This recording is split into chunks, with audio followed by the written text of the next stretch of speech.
Welcome, everyone. My name is Angie Furman, and I'm the River Training Center Coordinator for River Management Society and host of the 2024 Wild and Scenic River Training Series. Thank you all for joining us today. Today is the third out of 6 sessions in this training series. We've got another one that's going to kind of follow this session in April, and then a couple more interesting sessions in May and June. So if you haven't already looked into some of the others, I encourage you to check that out. But today we are going to be focusing on the fundamentals of the Wild and Scenic River study process. So thank you again for being here. And I just want to kind of start it out. I'm going to go over a few things. First, I want to mention that a lot of this information follows the content that's found in the training modules, the Wild and Scenic River Course of Study, that's available through the Epley Center for Parks and Public Lands. Formerly, they had this self-paced training available through Provalence. They recently, as of like March 7th, updated to a new learning management system, and I'll put a link to that in the chat. Well, you'll have to go and make a login and sign in, but there's 13 modules all about wild and scenic rivers, put together by the Interagency Wild and Scenic Rivers Coordinating Council. A lot of great information in there. Also, today's session follows the Interagency Wild and Scenic River Coordinating Council's white paper on the Wild and Scenic River study process. So I'm also going to put a direct link to that there in the chat. Very, very valuable resource that really outlines this whole process. But we'll get a little bit more into that later on today. First, I just want to say welcome again. If you're just tuning in, my name is Angie Furman, and I'm going to be helping with today's session, along with Dan Abbey, who we're going to hear from here in a minute. But first, I just want to just remind everyone, this is being recorded, and I will be emailing it out after the session. I'll also be posting it to the RMS YouTube channel. And we have a Wild and Scenic Rivers playlist on our channel that I also encourage you to check out. We've got over 40 Wild and Scenic River related training recordings there. A lot of great information. So today in our session, we do have some live transcript available. I also just want to set the expectation that we're going to be having some discussion. We're going to be doing an activity. And really encourage you to communicate and share with others what you already know, and also ask any questions that you may have. And we'll have time at the end for Q&A and discussion. There's a couple different ways you can communicate. You can write into the chat box. We'll be monitoring that. And also we'll have different times where you can raise your hand, and when we call on you, you can unmute. So that being said, you've already heard who I am. I'm going to pass it over to my co-presenter today, Dan Abbey, to introduce himself. And I'm also going to encourage all of you to introduce yourselves in the chat. So, Dan. Super. Thanks, Angie. Dan, you just muted. You were good, but then it just muted. Okay, there we go. That's bizarre. Good afternoon, everybody. My name is Dan Abbey. I'm currently detailed to the Planning Service Center, which is in the Washington office of the Planning Service Organization for the U.S. Forest Service. And the branch that I work for is Wilderness and Wild and Scenic Rivers. My normal job outside my detail is I'm the Forest Service representative at the Arthur Cart National Wilderness Training Center, which is located in Missoula, Montana. And as Angie said, if you guys want, it'd be great if you could just introduce yourself in the chat so we could see that. And then also what would be helpful for me, I know, is if you currently are working for one of the 4 federal land management agencies, you could just put that in as well. Some people already have. Thanks, Monica and Ashley. I see that. Awesome. So you can go ahead and go to the next slide, Angie.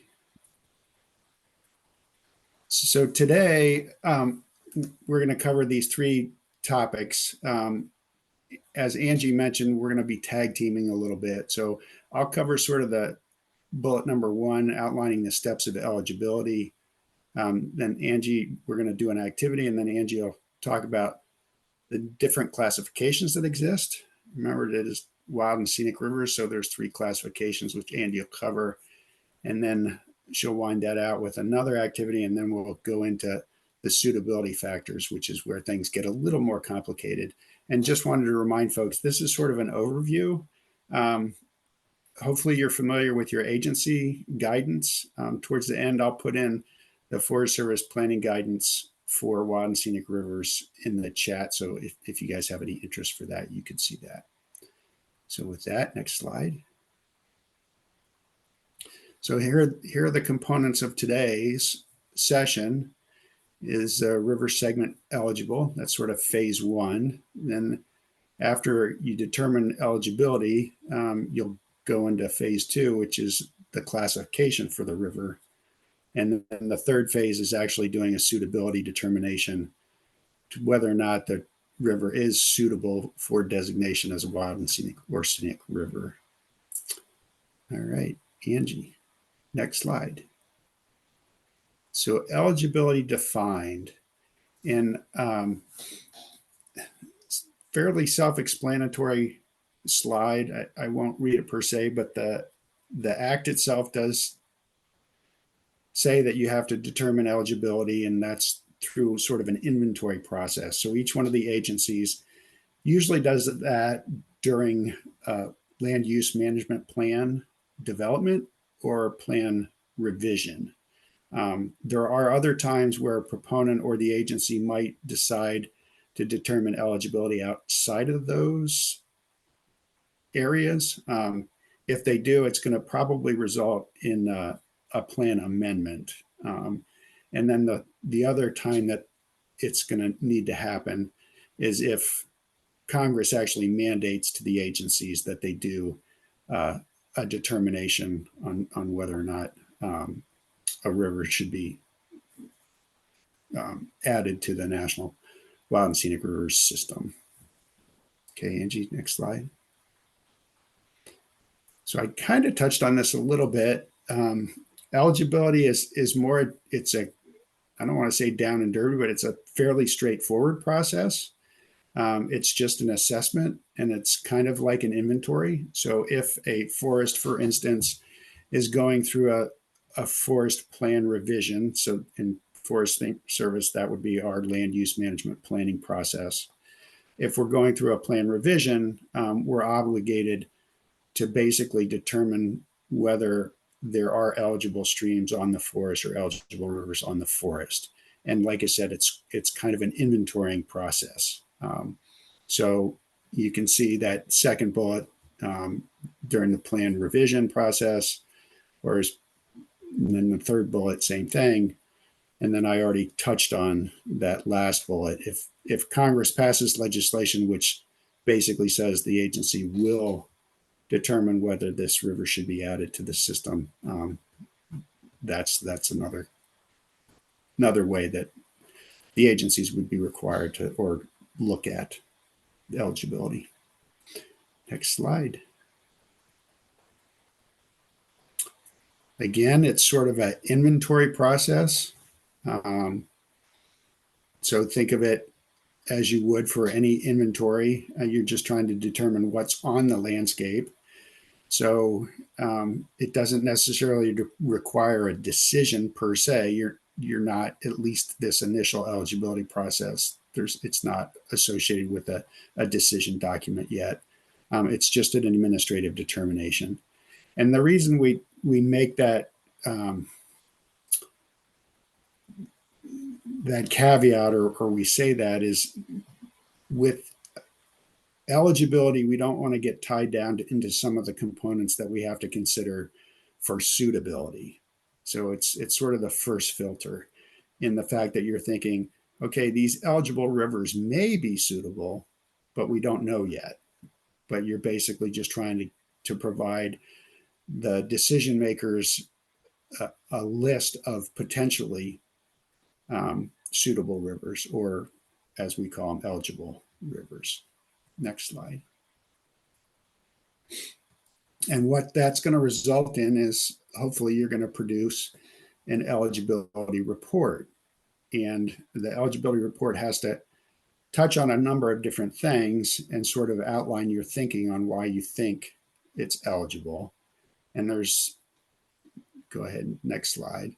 There's a couple things that need to be in the eligibility report. And specifically, you have to identify the river segment or section of river that you think may be eligible. And that doesn't necessarily have to have a specific length. It could be relatively short, or it could be an entire river from its headwaters all the way down to its terminus. But the important thing there is that second bullet. It has to be long enough to protect the outstanding remarkable values. And Angie had told me that a previous webinar went into depth about ORVs, outstanding remarkable values. So I won't really get into that, but as we go through this, we'll sort of reinforce that for a river to be determined eligible, it has to have two things. It has to be free flowing, and it has to have at least one outstanding remarkable value. So river segments, that's part of the eligibility process. So that's one thing you need to determine. Next slide. And then the questions that you want to try to answer, which are important when you're talking about a river segment, is who owns or who has land ownership or land responsibility for the section of river. Is it one federal agency, i.e. BLM, Forest Service, Park Service, or Fish and Wildlife Service? Are there private lands within that area? But basically, who has responsibility for the section of river? And then you're also going to, this comes up specifically when we start talking about classifications, is what kind of features, man-made features, exist along the river corridor, not only in the river, but along the banks of the river.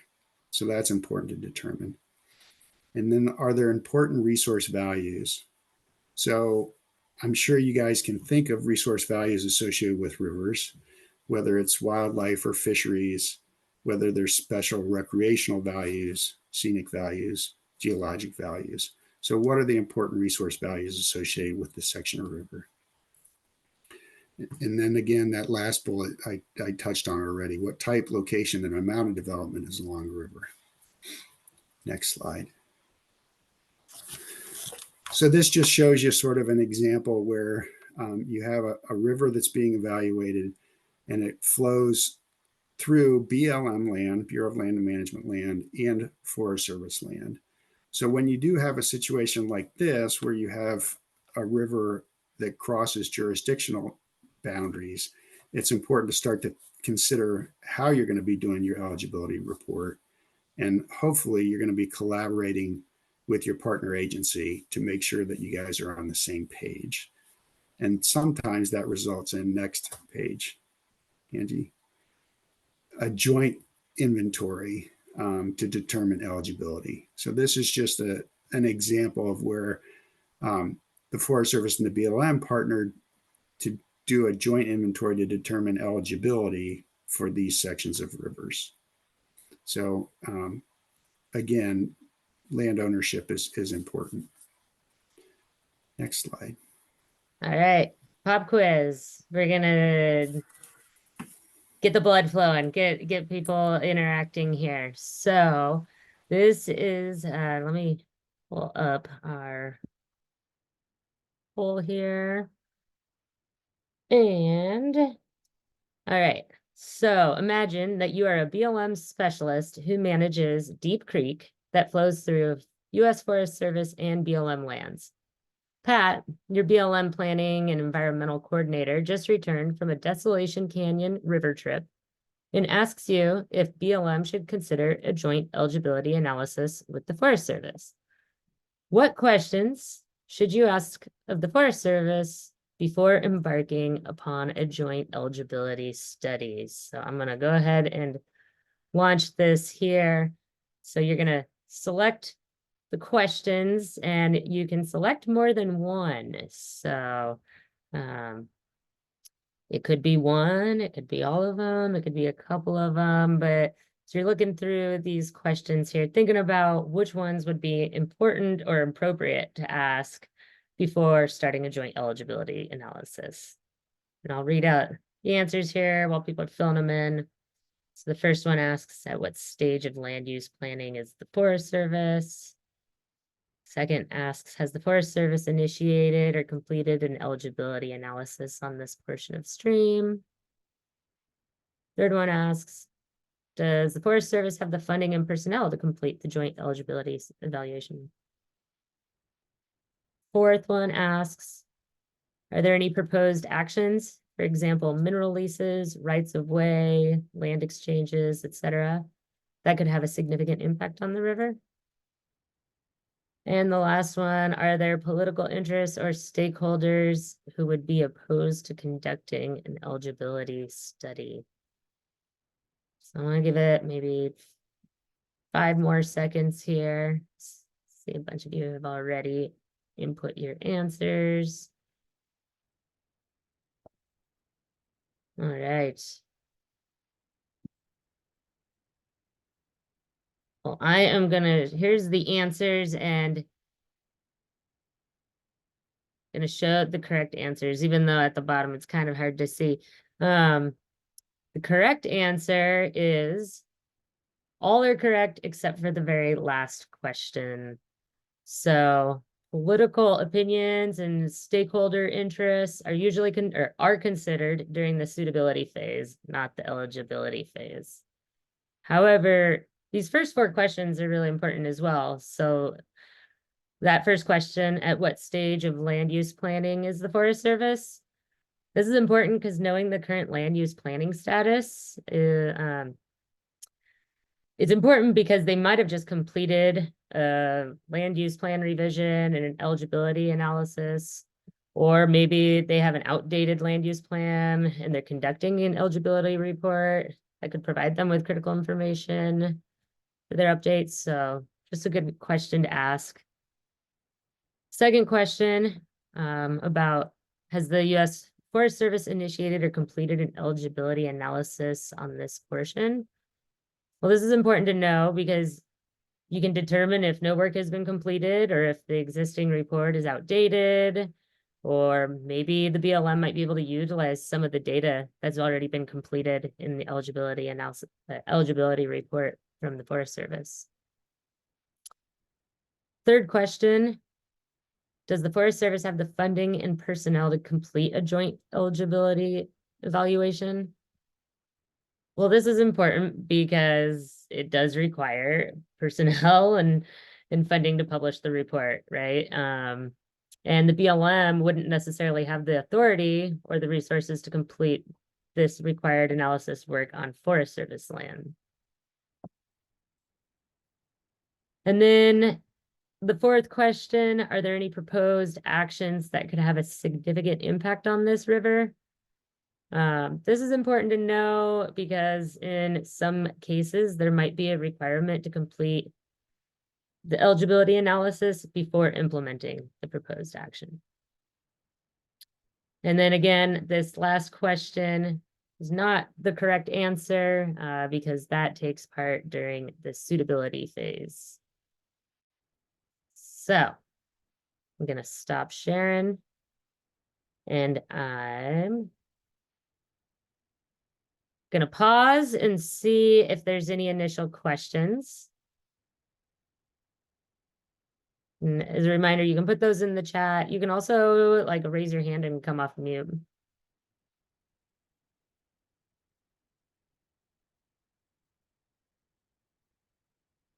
All right.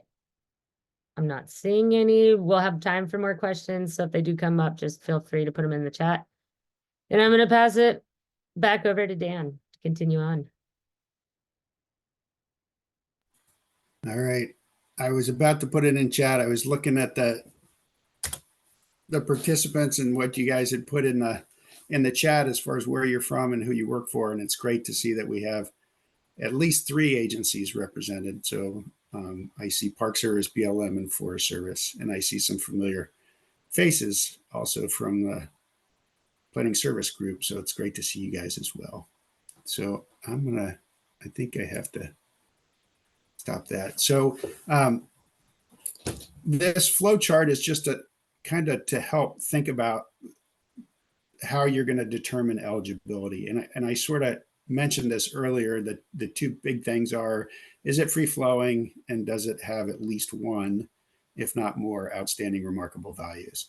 But for our purposes, we're going to sort of walk through this flow chart here as we move through the presentation. So that first question, free flowing, what does that mean? So I'm going to throw it back at you guys, because I know some of you guys that are attending know what free flowing means. So if you could just put it in the chat or raise your hand and share with the group.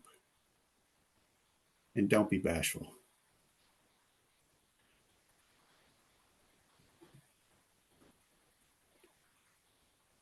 Dun, dun, dun, dun. I should get the ringtone for Jeopardy or something. Right. All right. You can go to the next slide, Angie. So free flowing natural condition. Let's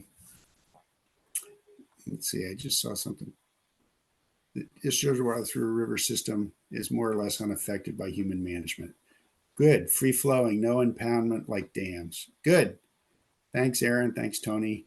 So yeah, free flowing. It's in its natural conditions. There's no major diversions. The Army Corps of Engineers or another organization hasn't come in to try to straighten the river out or a section of the river out. There's not a significant amount of riprap armoring the banks of the river per se, and there's not a dam. So that's a quick definition of free flowing. However, when it comes to wild and scenic rivers and their designation, there are always some sort of pragmatic or conditions. So Angie, if you could go to the next one. So basically, if it's a minor diversion and does not have a major impact on the flow of the river, it may not eliminate a determination that it's eligible. And if there is some riprap along the shoreline, again, it wouldn't necessarily automatically eliminate it. It's just to what extent of that development there is.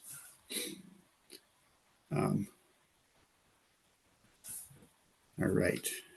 Oh, awesome. We have all four. I apologize. We do have people from all four agencies attending. Thanks, Nicole. I just saw your comment. Next slide. So a lot of times people say, well, what about if there's a dam that's regulating the flow? And there are examples where there's wild and scenic rivers that are a segment of the river below a major dam. And that flow, it's interesting because there is no clear concrete definition of flow when it comes to agency guidance. The Forest Service is probably the one that has the one of the more vague references to flow, but there really isn't a determination that you have to have X cubic feet per second, let's say, of flow in a river system for it to be eligible. And remember, we're talking eligibility right now. So a modified flow regime, as this slide shows, could still be considered for eligibility. All right, Angie. Next slide. But if it's not free flowing, in other words, the waters behind, let's say, the waters in Lake Mead would not be considered a river. So it's not free flowing, it's not going to be eligible. So there would be the determination would be that segment would be ineligible or not eligible for consideration. So that's our first, if we go to the flow chart, which I think is the next one, that's our first sort of a gatekeeper, is determining whether it's free flowing or not.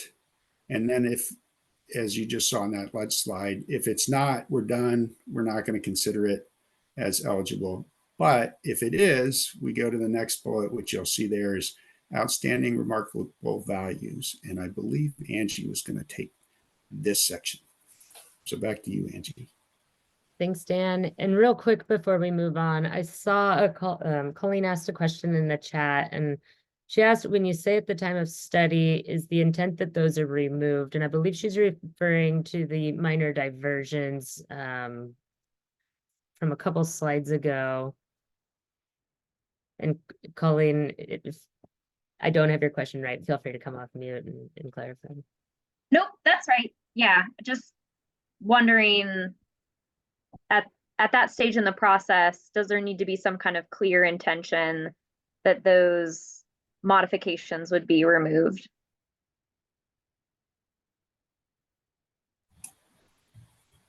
I'm going to rely on the other experts in the group and those attending, but as long as you're protecting what you identify as the outstanding remarkable values, there's the potential that you would not have to remove it. So let's say it's a minor diversion that would funnel some of the flow to a irrigation system, or maybe not an irrigation system, but let's say it's an old diversion that's no longer utilized, but it still exists in the river. But if that river is identified for, let's say one of the outstanding remarkable values is boating opportunities or recreational opportunities, you may not necessarily have to remove that.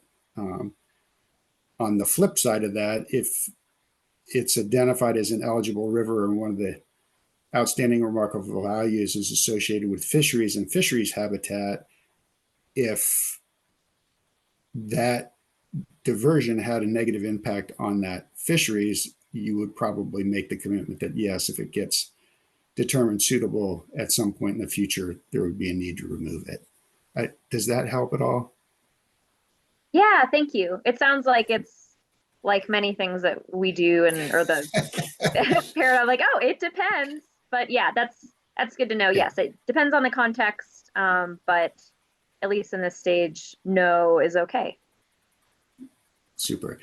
Anybody else want to chime in? I'm just one voice, so I know there's a lot of expertise in the room. So if anybody else has anything to add, please jump in. And I did see Monica mention that here in Oregon, the lower Deschutes River is downstream of a major dam, and it has 100 miles of wild and scenic river. To Monica's knowledge, there's no intent to remove the dam. So sharing that example. Yeah. Super, Angie. And then Jenny had a question in relation to, does it have to be on federally managed land? Predominantly, yes, but there will be cases where there's private inholdings along a segment of river. And Angie's going to talk about this a little bit. And also when we get to suitability, that'll come up again. But for eligibility, yes, primarily you're talking about river segments that are on federal lands for the most part. In the one, yeah, Ashley just mentioned the one, or not one, but one of the cases where it might not be is in the context of partnership wild and scenic rivers, which have a little bit of a different process towards getting designated. And I can share a link to our partnership wild and scenic river toolkit, which explains in depth about how to go through that process. It's similar, but just some of the steps are in different orders. So, all right, I see some good questions coming in, but we're going to continue on a little bit more, and we will have plenty of time at the end to get to some of these. So again, yep, we're here at our flow chart, and we've determined that, yes, it is free flowing. So now we need to identify, does the segment have at least one ORV, or outstandingly remarkable value? And as Dan mentioned, we have covered this a little bit in previous sessions. In particular, we We covered this in our February session where we talked about the importance of river value descriptions, and put a link to that here in the chat. You can always go check that out again. We've also got a couple other recordings on outstandingly remarkable values. But just to recap, ORVs must be river related, right? However, they don't necessarily have to be flow related. And so, for example, they're not necessarily dependent on the rate or the volume of flow at any given time, but they do need to be river related. They also need to be located within the immediate shorelands or shorelines. Generally, this is a quarter of a mile on either side of the river, but can vary based on the boundary of the river. Or if it's in Alaska, it's generally a half a mile on each side of the river. And these ORVs must owe their location or existence to the presence of the river. They also must be unique, rare, or exemplary. So, and there's some terms, we've discussed those in the past, what constitutes unique, rare, and exemplary, and especially as you're looking at this within the region of comparison. So it needs to be unique, rare, or exemplary when compared to other streams in the region. And the region of comparison can be different for different ORVs. So if you are asking yourself, does the segment have at least one ORV, and your interdisciplinary team or group of specialists have been looking at the different ORVs and you determine, no, it does not have at least one ORV, then it is not eligible or ineligible. So kind of coming back to our flow chart here, if that's a no, then you're going to end there. Similar to you would end if it wasn't free flowing. And what do you do if it's found not eligible? Well, for agency identified rivers, you're going to retain the analysis as part of the inventory record. So you're going to write this down, right? And in good explanation of why it was not found eligible. And then the stream segments are released from protection. If it is a congressionally authorized study, then there's a few different steps. Doesn't always apply to as many rivers, but the key points are that you would describe the findings in the study report, submit that report to the Washington office, and then there would be a published summary of these findings in the Federal Register. However, if you find that the segment has at least one outstandingly remarkable value, then according to Section 2B, you need to determine a preliminary classification. Coming back here to our other flow chart, I know we got all sorts of flow charts today, so I hope you're all flow chart fans. This moves us into phase 2 of this study process. So what is the preliminary classification? Is it wild? Is it scenic or recreational? So classifications are typically based on the level of development along a stream segment, and they are not based on the ORVs. Often people do confuse classifications with ORVs because there's a lot of similar wording. But for example, if a river has an ORV of recreation, the segment itself could be classified as wild or scenic. It all really depends on the level of development. Or it could be recreational, but it doesn't mean just because it has the recreation ORV that it's a recreational segment. Same with if it's a river that has a scenic classification, that doesn't necessarily mean it has a scenery ORV. So not the same, classification and ORV terminology are not the same. And a river segment can only have one classification. However, a river can have multiple classifications. So it could be broken up. You could have a wild and a scenic, a wild segment and a scenic segment. So we'll look a little bit more into what each of these three classifications are.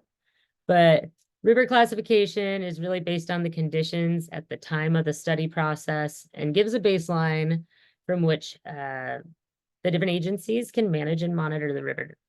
So in this photo, you can see here, this is classified as recreational.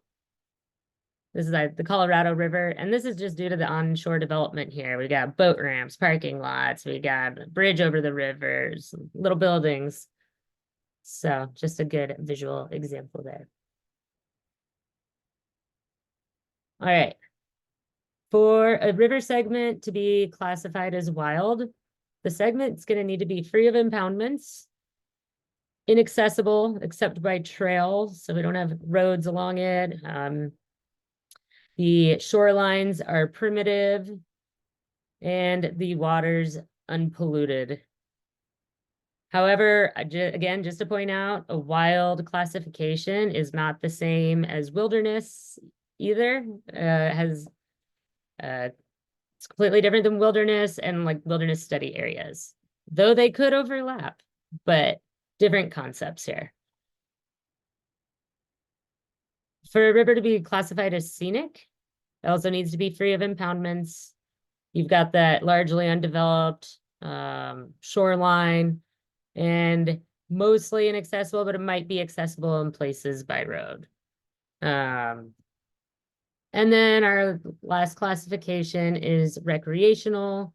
So it's readily accessible by road or railroad. It's going to have some development along the shorelines, might have some impoundments or diversions, as we've mentioned before.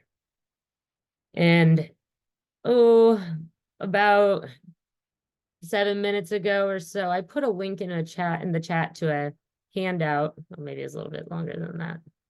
I can repost it here. It was more like 15 minutes ago.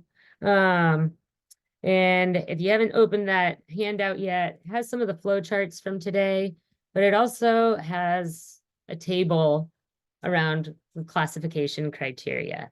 And the table in the handout is taken directly from the interagency white paper on the study process. It's a little bit more detailed than what I've got here on the screen. So I really encourage you to go check it out. But as I was just mentioning, here we've got our different attributes down the left, and then we've got our wild, scenic, and recreational classifications across the top. And just to kind of help figure out, well, what does, the shoreline development need to be? We kind of went through some of these. I'm not going to read out the entire table because it also continues onto this slide as well. Looking at accessibility and then the water quality, and you'll see here for the water quality for scenic and recreational river classifications. Really encourage you to check out your agency guidance and also any interagency guidance. But really with this table, the main points to keep in mind is that it's important to understand each of these attributes or the criterion, but it's really more important to understand the collective intent. And so each river and its immediate environment should really be considered as a unit.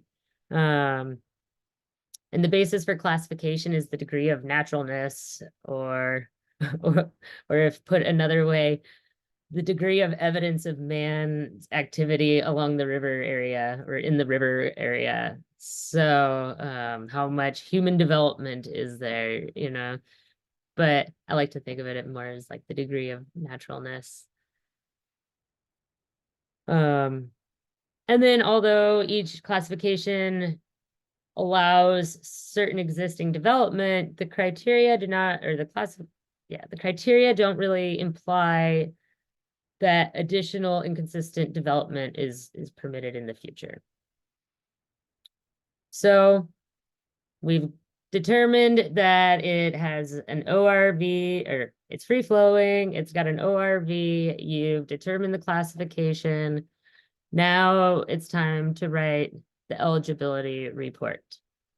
What needs to go in it? Well, you need to name all the stream segments, put their beginning and ending locations, map of the locations and the different land ownership statuses.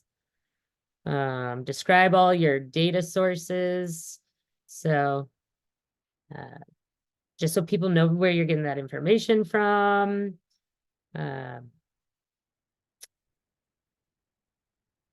Pretty much, and if it again, it kind of goes back to our previous webinar in February, where it's like document, write detailed descriptions and cite your sources, right?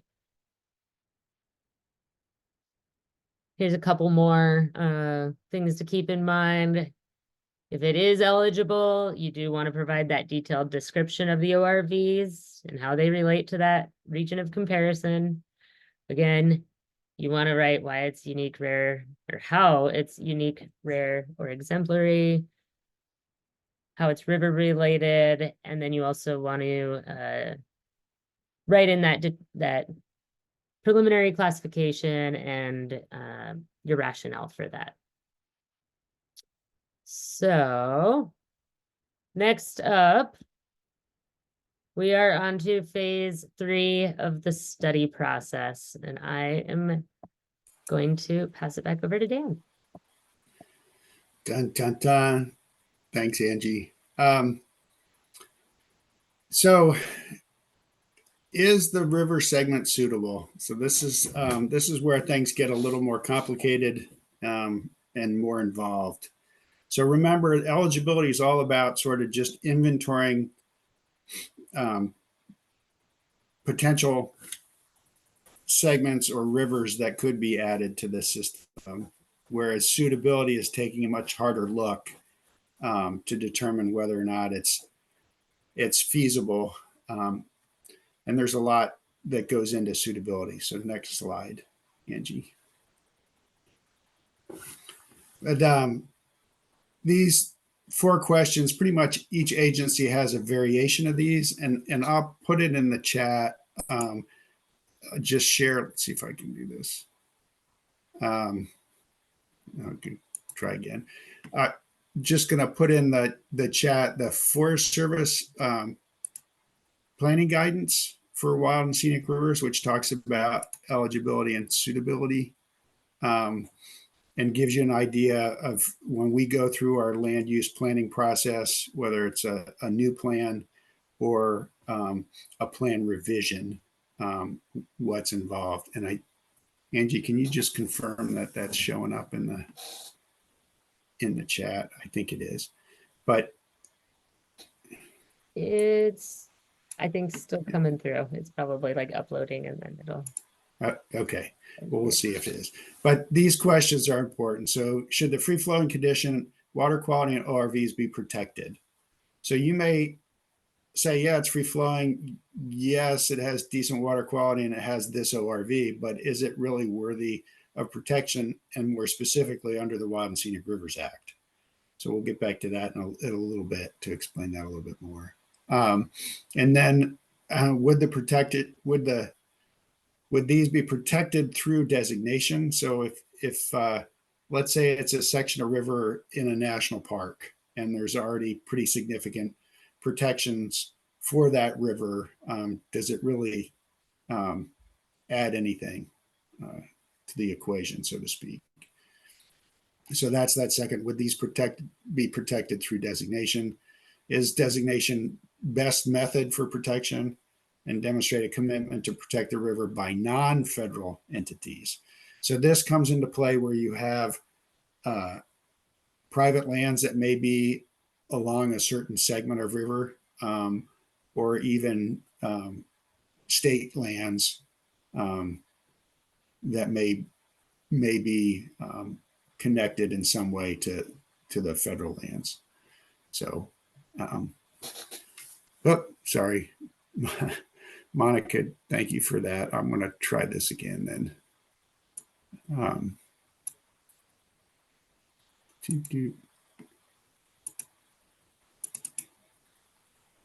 You can go to the next slide, Angie.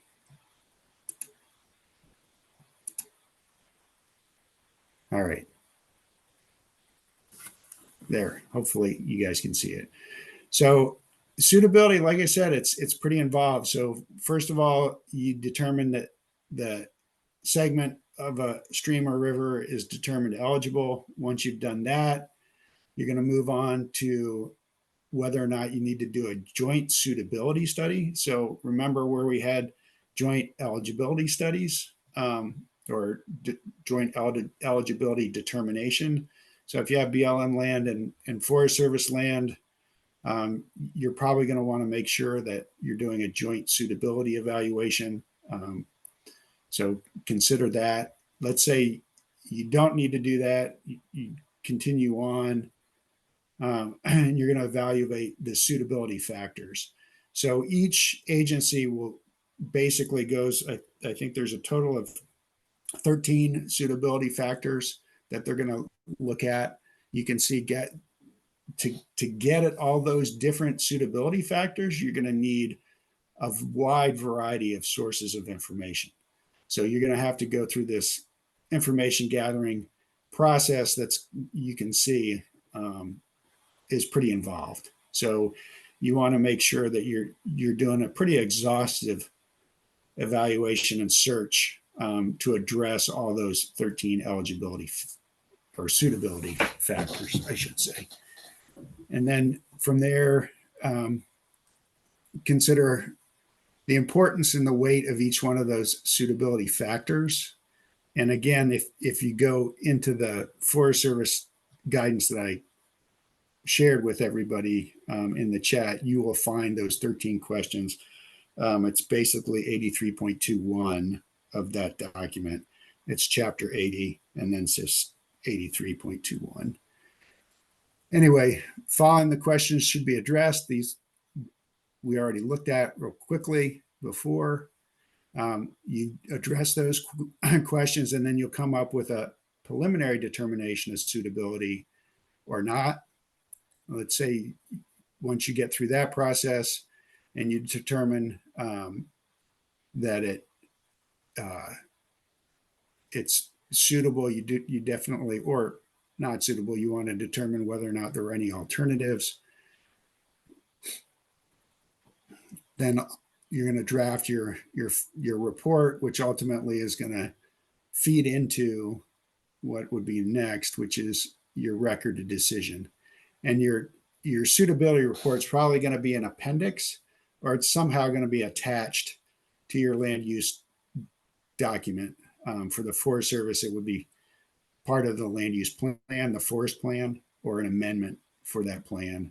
And then ultimately, the agency does not have the authority to designate wild and scenic rivers. That's up to Congress. So if the agency determines that there's a suitable section of river, it would go through this transmittal process, which actually goes up through the chief and then the department. And then ultimately, depending on agency policy, it may go to the president to transmit to Congress, or it may be the agency head. So either the Secretary of Agriculture or Secretary of Interior that would transmit that document to Congress for action. So you can see it gets a little more complicated when you start talking about suitability. So let's go to the next slide.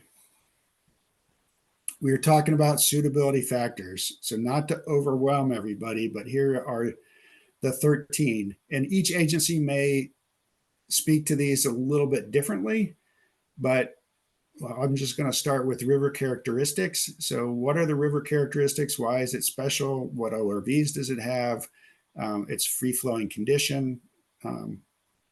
Then you're also going to include a determination, or you're going to look at the current land status, and that's land ownership. So, is it all within one agency, or is the segment within all one agency? Do you have private inholdings, or does it flow through private lands or whatnot? Actions to curtail or enhance, that would be whether it's the ORVs that you're looking at. Is there an opportunity to enhance those ORVs, or are they going to be impacted, let's say, by private inholding activities in that segment? Administrating agency, does the agency have the capacity to administer a wild and scenic river? State and local administration. So a lot of times this may relate to water quality type issues. A lot of the watersheds on public lands, especially in mountainous areas, often have a connection to municipal water sources. So there might be a connection there as well. Cost and acquisition, is the agency going to be responsible for purchasing those private land inholdings to live up to the ultimate designation of a wild and scenic river or not? Participation of other agencies. So I know this week the Forest Service is having an equity summit, and there's a lot of talk about underserved communities and tribal relationships. So making sure that we're talking to not only the public and other agencies, but also to the tribes. Local zoning and land use, state and local government capacity to protect ORVs. Some state partners and local governments are really, really supportive. Others, it's a little tougher. So again, when we're trying to figure out, would this be a suitable river to add to the system? These are all important considerations. Support and opposition to designation. One thing I didn't touch on, or I just mentioned it sort of in passing, is when you're thinking about eligibility, I think one of the things that I mentioned was there may be a point where a friends group comes to an agency and says, we would like you to consider this as an eligible wild and scenic river. So that sort of helps play into the suitability later on if you do have that local support. And consistency with other agency plans. Ideally, the overarching guidance for the agency is going to be outlined in its land use management plan. For the Forest Service, that's the Forest Service plan. So if there's a river that's determined suitable, it really needs to tier to and support that overall land use plan for the agency. And that, again, we talked about this briefly, but you could do a plan amendment to allow for a wild and scenic river.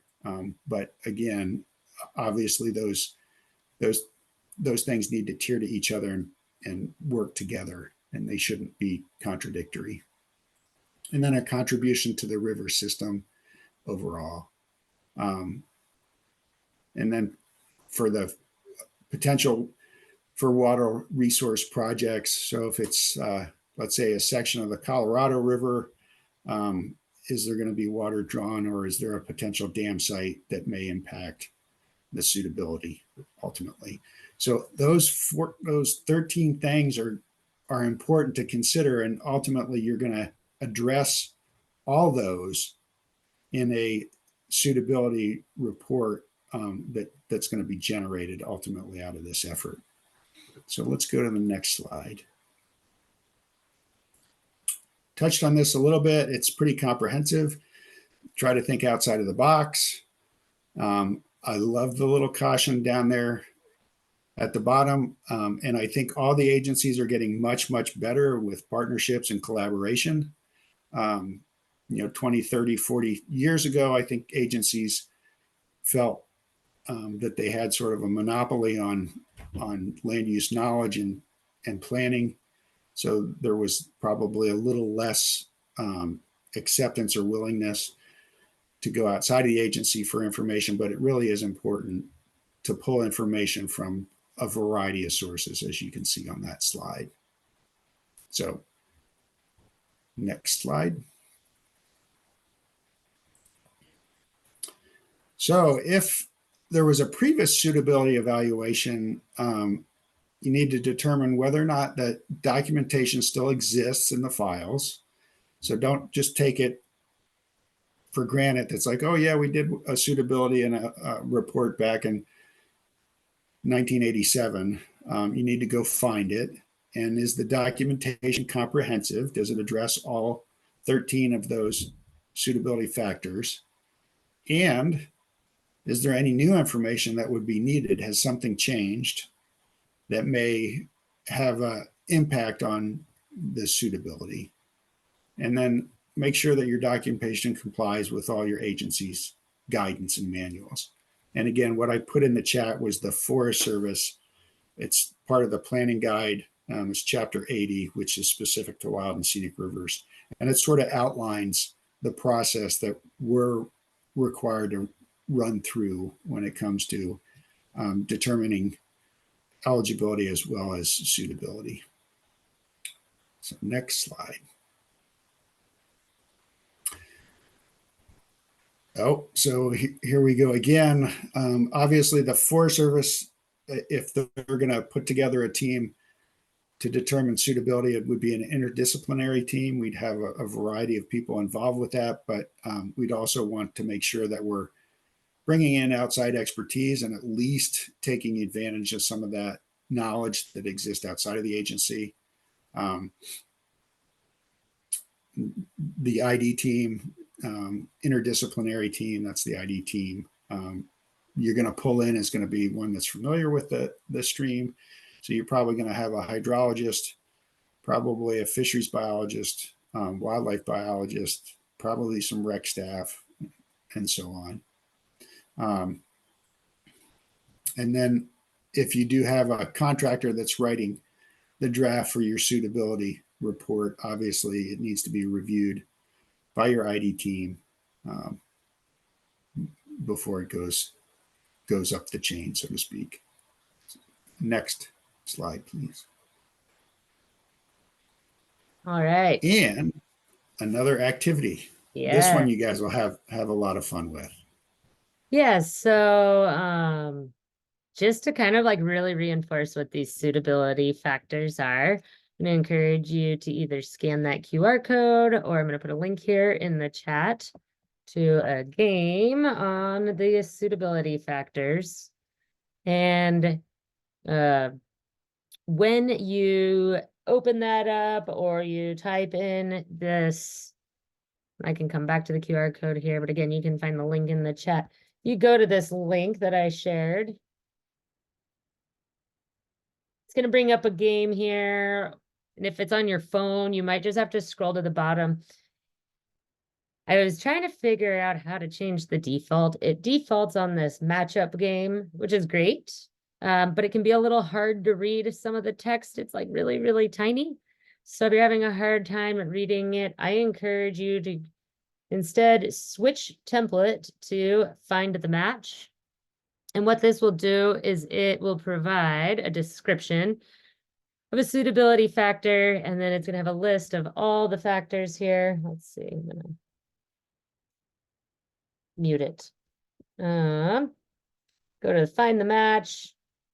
And then when you click start here, you'll see, and again, you're going to have to do this in your own window, but it'll give you here a description, and you can read through it and then match it to one of the 13 suitability factors down below. So this is just a way to help reinforce you. You can come back and use this game at any point. So you need like a little break between meetings and you feel like reviewing the 13 suitability factors, you can always come check this out and bookmark it. I don't know if anyone will actually do that, but you never know. So we're going to give you some time to do that. Also, maybe just like get up and stretch your legs. We've been going for 60 minutes now. We have another 30 minutes left, but I'm going to give everyone, you know, like several solid minutes to work on this. And if you're having any issues accessing the game, just let me know and I can help you. And then once you're finished with the game, I'm going to launch a poll here. When you're finished, don't answer the poll until you're done. Cause then this will help me figure out when we're all done. And so when you're done, I'll have you select the llama that you relate to most at this moment and put a little poll for that. But yeah, work on the game. Let me know if you have any questions accessing it. Just get up, stretch your legs. And then when you're done, you can come check out, or come let me know which llama you relate to most.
Probably gonna give it another like minute or two here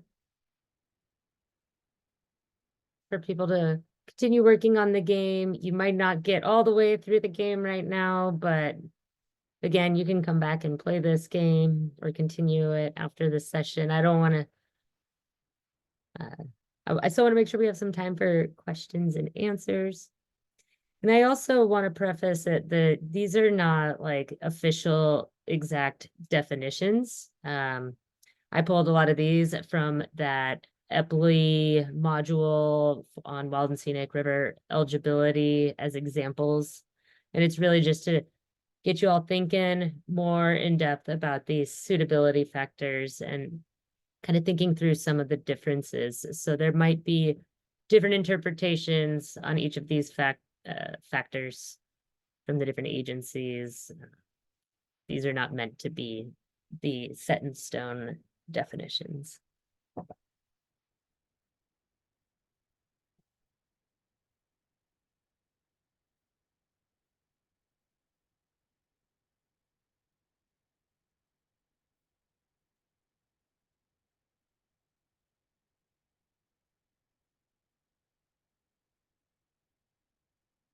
And I'm gonna give about one more minute here, and then we'll come back from this little break and got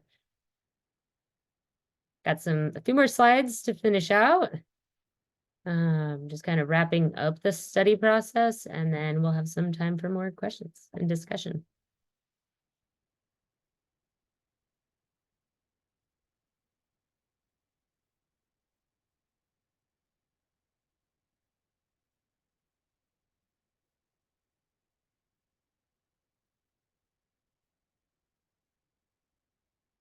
All right, I see majority of folks have finished up the game.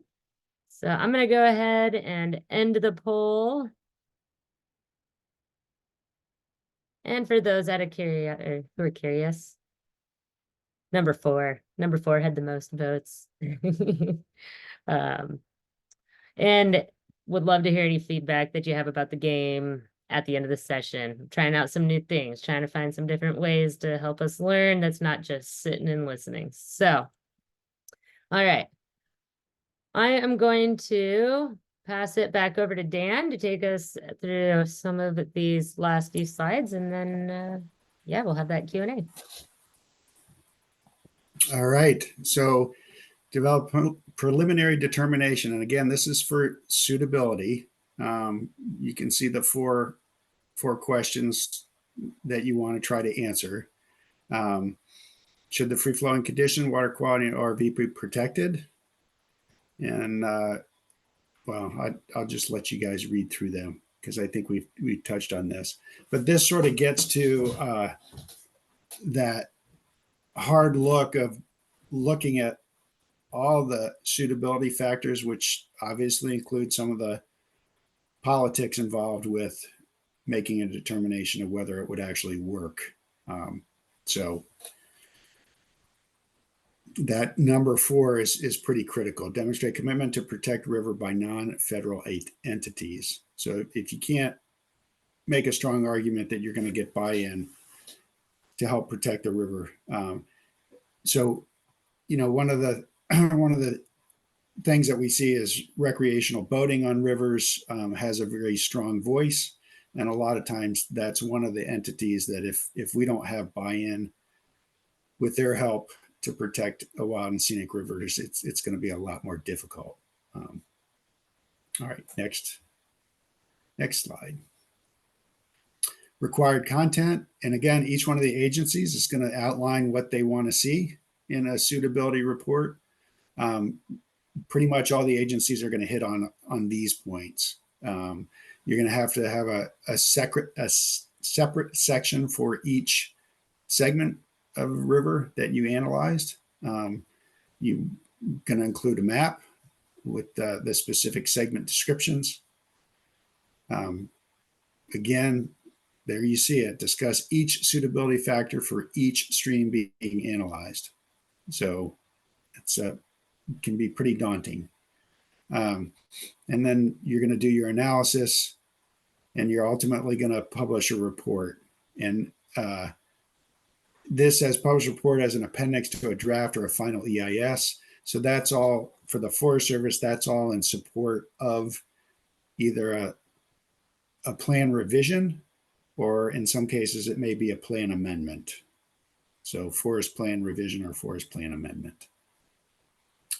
All right. Next slide.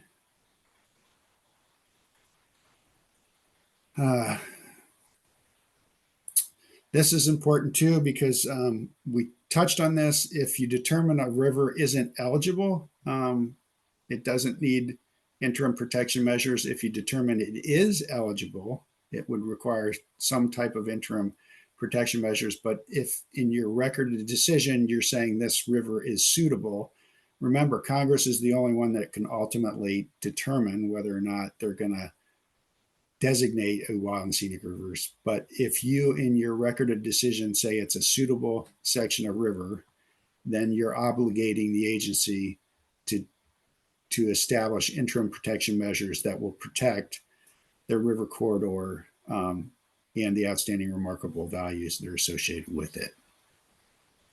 So next slide.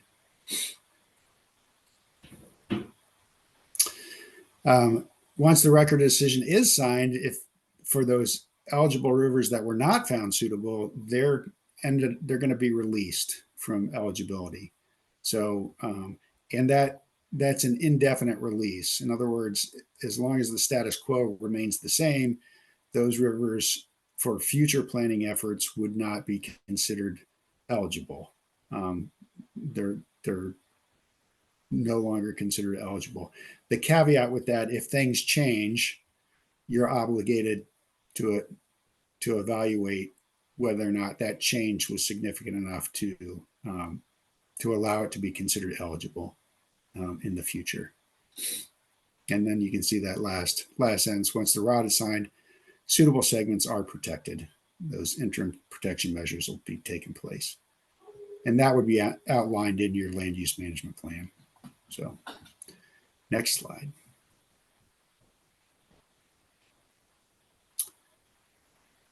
So this sort of speaks to, okay, so now you've got through your plan revision and you've got your record of decision, it's been signed off, you don't get any objections and it's a done deal.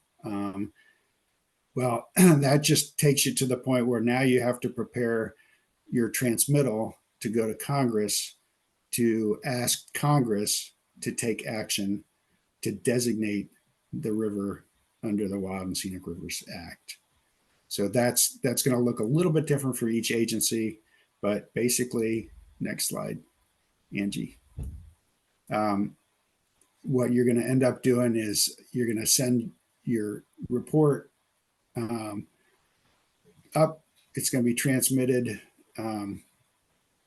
basically through the agency head, and then it may end up going to the White House for the president to transmit to Congress, or if that has been delegated to the agency head, so the secretary of the secretary might end up taking that directly to Congress, depending on agency policy and guidelines.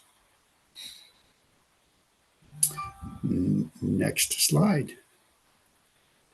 Just some key points to remember. Eligibility is an inventory. It's sort of that first filter. To be determined eligible, you have to have those two components, remember, free flowing and at least one ORV. Then you have to identify what classification. Remember, Angie talked about those three classifications: wild, scenic, and recreational, which don't confuse those with ORVs. They are different. And then the key to success for suitability process is to be thorough. So be very detail oriented and very thorough in the process. All right, and I think next slide is questions. And I did see a couple of questions. So Bud, your question in reference to a farmer who has an intake for irrigation that lies in the riverbed, would the river still potentially be considered eligible? And I would say yes. If it has an outstanding remarkable value and it's still free flowing, for the most part, it could be considered eligible, yes. And feel free to, if you want to come off mute and ask a question, to do that. Or if you have a difference of opinion or something that Angie or I said that struck you that needed clarification, by all means, please just come off mute and we'll talk about it, because we do have at least 10 minutes or so for questions.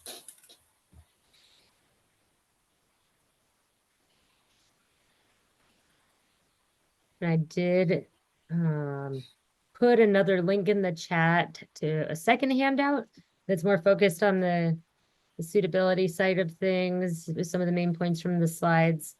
And when I send out the recording, I'm going to combine both handouts into one. I just didn't want to give you all the answers before the game. So I just wanted to point that out.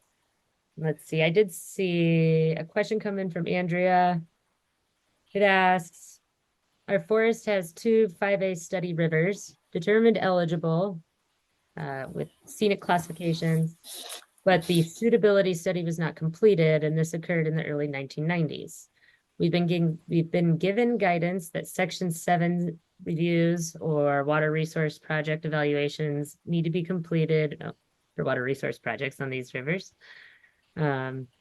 The limbo status frustrates our partners. What would be the next step for us to move forward with the process? Well, so you've got your eligibility done and you've got your classification done. It's really that like phase 3 of doing the suitability part, right? I guess that's like the real generic basic answer. But Dan, feel free to elaborate on that. Yeah, so that's, I hate to do this because this is always happens. It's like, well, it depends. But I mean, the agency was obligated, if Congress said you'll study this for eligibility, I would go back to that legislation and see if they put a timeline on it and they said you have X years to do this study. But look at the actual verbiage in the legislation. And then the question comes down to, okay, no one's held the agency responsible. And then it comes up to basically decision makers' comfort level with being out of compliance of congressional intent. So that's a tough one. That's where I would lean pretty heavily on not only your forest but your national leads for wild and scenic rivers. So if with the Forest Service, that's Steve Chesterton, who's in the Washington office. So I would say, Andrea, maybe reach out to Steve and ask him about that, because that sounds like a recipe for someone to take legal action against the agency. So I did see another question. I'm trying to get back to it.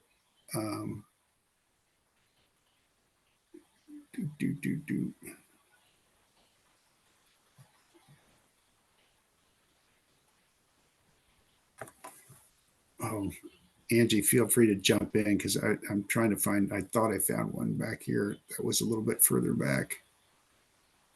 Yes, so I saw Colleen ask, can you clarify the stream versus river, or like one classification versus several? And Colleen, again, feel free to come off mute if you need to further explain that. I think, yeah, when I heard it the first time, I thought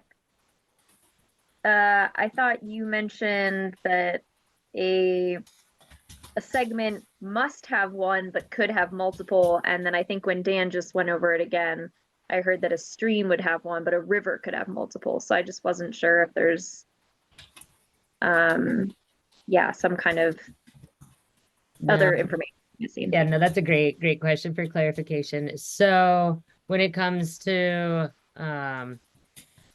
I think we've been using streams and rivers interchangeably. And so a river or stream, either one, can have one classification or it can have multiple. So it would be like segments of that river or stream could have a wild classification or a recreational classification. I've even seen rivers, where it's designated as wild, and then there's no designated stretch, and then below that, it's designated as recreational. So those segments don't have to necessarily be up against one another either. I think that's important. Does that answer your question, Colleen? Yeah, thank you. Mhm. Yeah, Colleen, so another example is like the Merced River in California. There's sections of the river that are managed by the National Park Service, sections that are under U.S. Forest Service, and also sections that are under Bureau of Land Management. And ideally, all three of those, when you talk, this is a totally different topic, comprehensive river management plan. So when you get to the point when you start to work on a comprehensive river management plan, you would hope those three agencies are working together. In the past, those three agencies developed their own management plans for their sections. So it wasn't an integrated plan per se. But yeah, it's it. Try to think of rivers not necessarily as from the headwaters to the mouth of the river as much as segments. So if you go to rivers.gov, which has the clearinghouse for all wild and scenic rivers in the United States, and you look at the GIS information and the reaches that are designated, oftentimes you'll see that. It's not the entire river, it's just a portion of the river.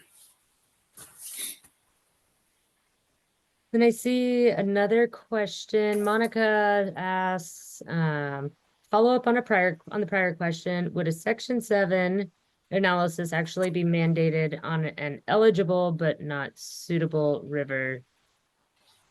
And that's a great almost like lead in to our next session, which is going to be in April. And we're going to really be looking at protective management for eligible and suitable rivers. So we'll still give you an answer, but I just want to throw that out there that we're going to be going into a lot of different case studies and scenarios around that. But I guess like the kind of the simple answer is that, when it's eligible, the agencies are responsible for maintaining those outstandingly remarkable values and the water quality and free flowing condition and that tentative classification. So does that? Yeah, thanks, Angie. Appreciate it. Mhm. I think a lot of us might have rivers in eligible status, but haven't gotten to the suitability study yet, even if it's been 20 years. Yep. So sitting in that limbo. Yeah.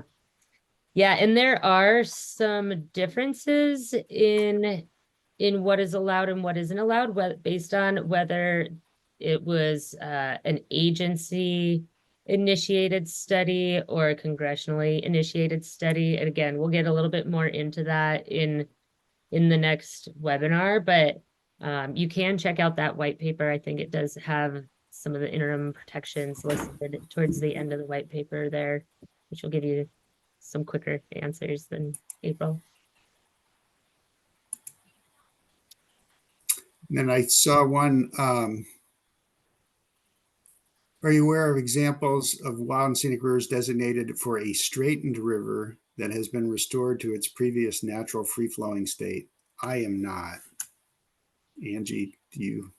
I don't know off the top of my head, but where I would begin to maybe look for an example if I had to go find one, or try to find one, would maybe be looking at some of the partnership wild and scenic rivers in the Northeast. I'm not personally as familiar with the rivers in the Northeast, but I know that there's been a lot of straightening historically going on over there, and I know that at least that's where I would start. I don't have a full answer for you though, Carrie. And if anyone else does know, please feel free to chime in or put that in the chat.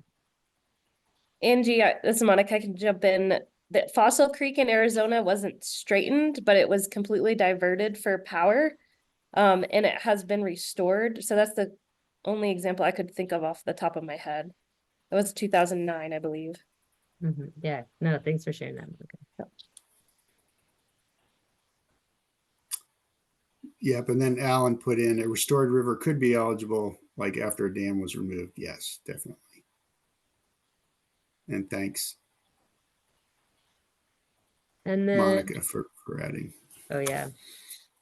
I see Bud asked, how is water quality determined? A baseline could include the results for, oh boy, luciferase reporter gene assay for estrogenic activity or the results of a genomic meta-analysis of macroinvertebrates in the river.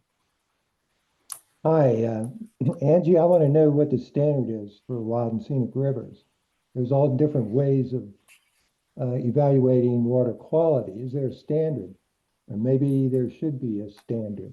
The Wild and Scenic Rivers Act could be amended for that. Yeah, no, that's a great point. Let me go back here to, because if we go back,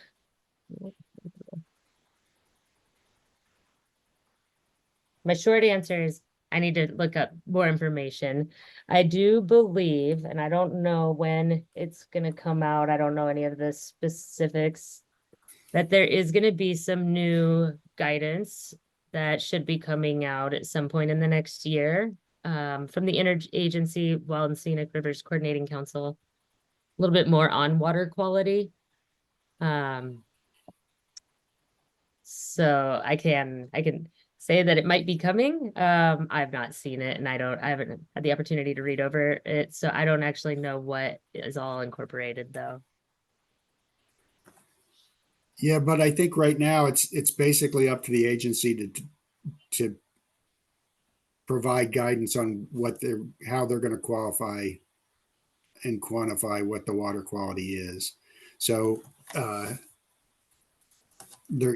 of the newer methods that are out there are definitely going to have an impact at some point. But right now, to my knowledge, there's no specific guidance in the Wild and Scenic Rivers Act that specifically says this is the definition of water quality, high, low, or medium, or some other metric. Yeah, that's interesting because California has some definite standards And for wild and scenic rivers, and it doesn't appear that there is any national standards. And I know, for example, California has done macroinvertebrate surveys, which are very laborsome testing, and it requires a lot of time, and they do the statistical analysis. Well, it can be done in 2 days with a couple water samples if you're doing genetic testing, yeah, genetic meta-analysis or meta-fingerprinting, whatever you call it. yeah, and that's a really good point. So that's where reaching out to your state partners when you're determining suitability, and you may rely on the state guidance for water quality in your suitability report, and say the water quality according to California state standards is X. But yeah, to my knowledge, what Angie said is hopefully there will be at some point in the future, but right now there isn't that I know of. Yeah, that's too bad because your protection it depends on the water quality and how you analyze it. And if you do it wrong, the water can degrade and without the protections, even though you've got standards that are met, the water still degrades. Yep. Mhm. Good point. Thanks. Leland, I see your hand is up and I know we're kind of at our time, but I'm happy to take your question.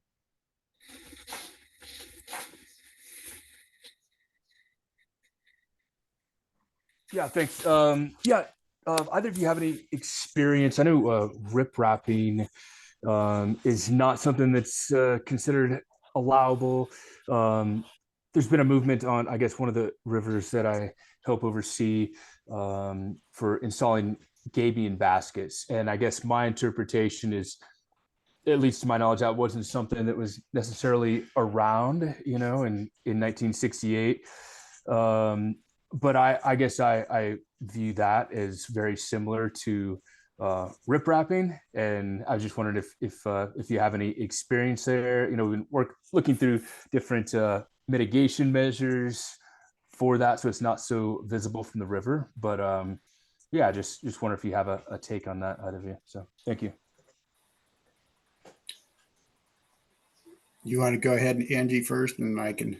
Sure. I would just say, I mean, I don't have any direct experience. I do know that if it's like within the bed and banks and there's a federal nexus, you are going to start to get into Section 7 of the Wild and Scenic Rivers Act, and like that, whether it's like riprap or whatever you're placing in the river might have to be analyzed on whether it's going to affect negatively or impact some of the ORVs or the water quality or the free flow.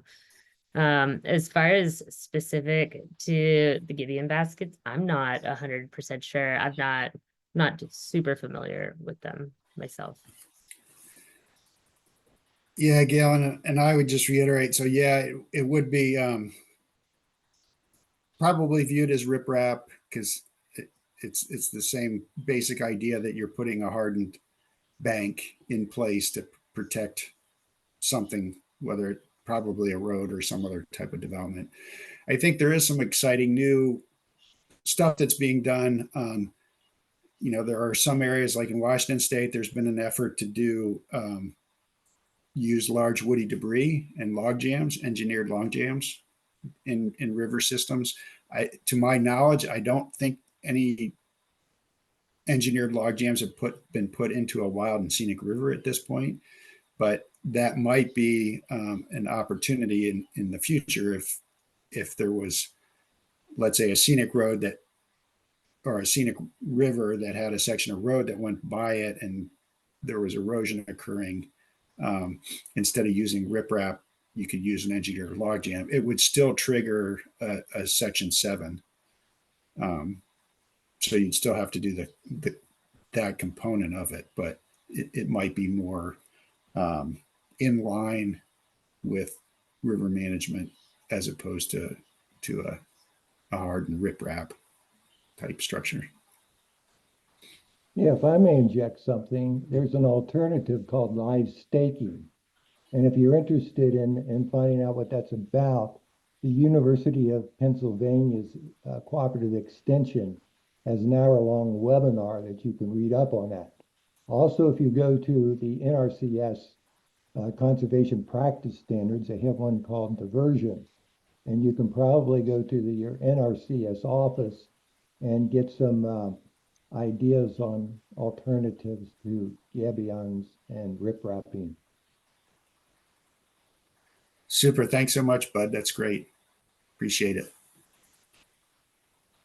Yeah, and also I'm trying to find here for you, Galen, there's a webinar that we did about a year ago that was on some bank stabilization techniques for wild and scenic rivers that kind of takes into account a whole bunch of factors. So I will find a link and share that in the chat, but you can also find that on that Wild and Scenic Rivers playlist that I shared earlier. All right. Well, I do want to just again remind people that our next session is going to be on April 17th, and we're going to still be kind of looking at eligible and suitable rivers. We will have more time to go into some of these questions, but we're going to be going through a lot more scenarios. So I encourage you to check it out and join us if you're not already registered. I just want to say thanks again to Dan for helping out with this session.